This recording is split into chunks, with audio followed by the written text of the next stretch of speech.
The sun is going out. The stars are getting brighter. The possibilities endless. The human concept of time no longer applicable. Fists in the air, a promise of a future that will no longer be written for you.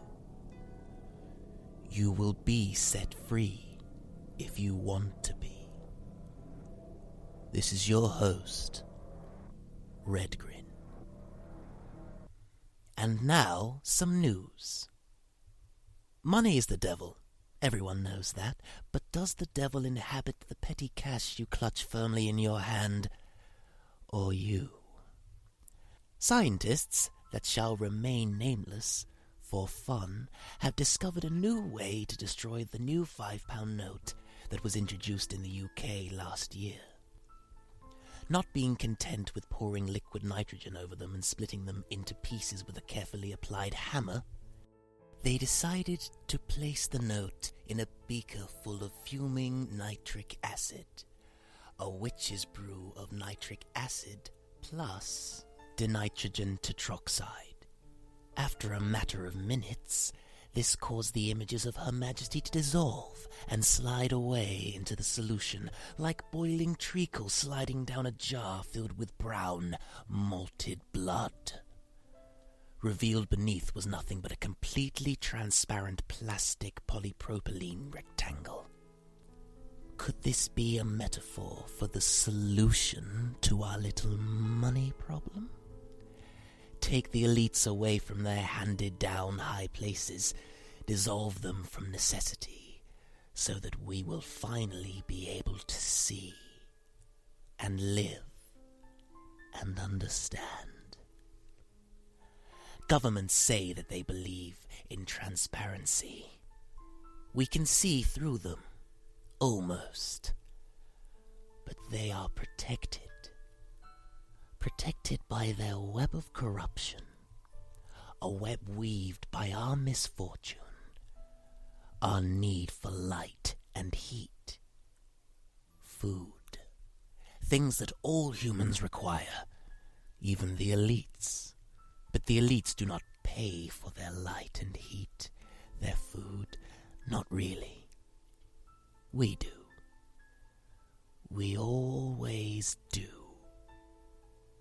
Because we just want to get along and live. Be happy.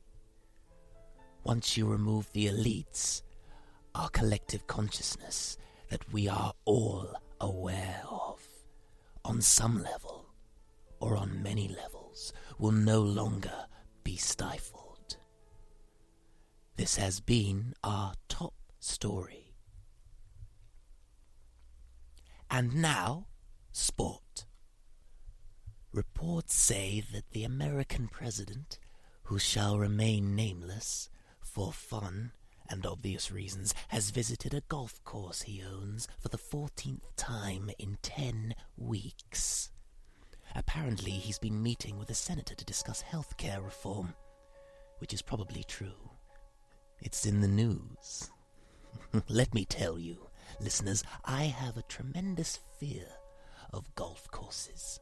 Not because they are so big and so green and have sand traps built in, which I have been told have living, spiky snakes beneath them. I trust the source. My fear relates to the decisions that are made on golf courses. In the world of lawyers, it is a separate planet. I've checked. A lot of cases that decide the fate of the one or the many are settled out on the golf course, often in mid-swing before they even get into a courtroom. What happens out there? What things are said? What decisions are made? Maybe we will never know. But what is so special about a fancy office anyway? Decisions can be made anywhere, I suppose. But the president chooses to spend more time on the course than he does in his fancy office. There is something special, and in my opinion terrifying, about golf courses? Does he imagine that the balls he hits are people he doesn't want in his country? A country that he believes is just his. Well, there goes another one. He stares, shielding his eyes from the sun. A sun that can see him. Nope, not far enough. I'm going to build a wall so I know where to aim for next time. This is all in jest, of course, but listeners, seriously, stay away from golf courses, okay? This has been Sport. Reports are coming in that tomorrow, on April 11th, 2017, there will be a pink moon. At first I thought the moon was actually going to be pink, but it turns out that the name derives from the Native American practice of naming full moons. I bring this up because a lot of people I know are scared of full moons. Well, not exactly scared, but different around them. Shifty, their sense of complete avoidance heightened, as if they are in the room that is planet Earth, and the moon is a giant elephant. Or, in this case, a pink elephant.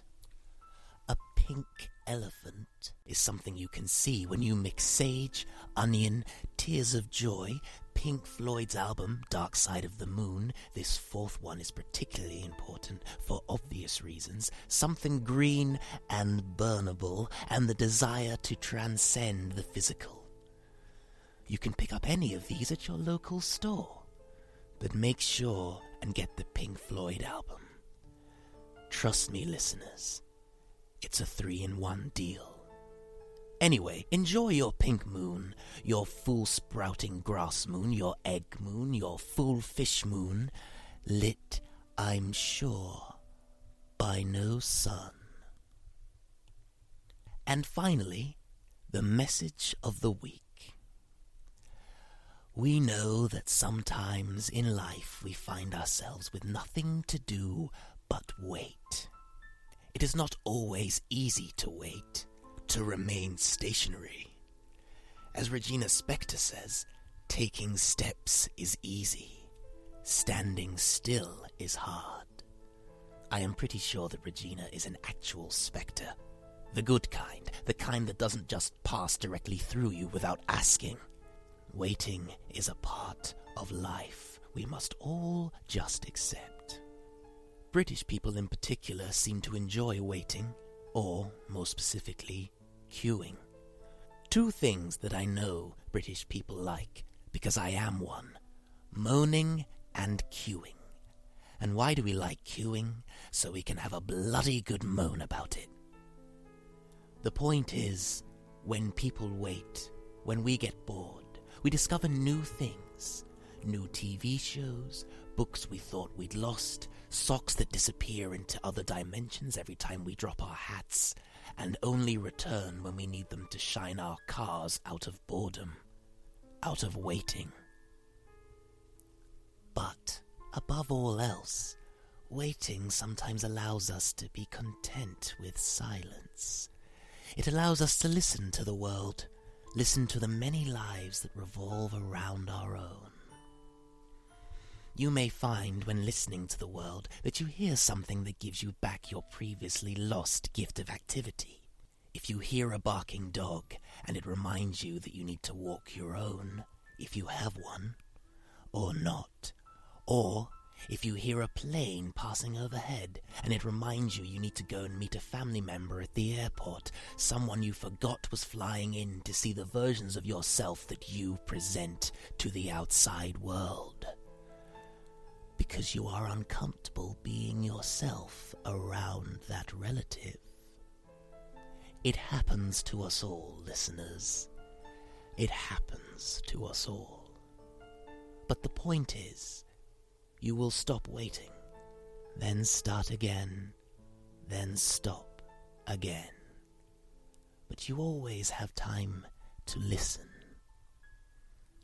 Listen to the silence. because it always has something to say. This has been your host, RedGrin.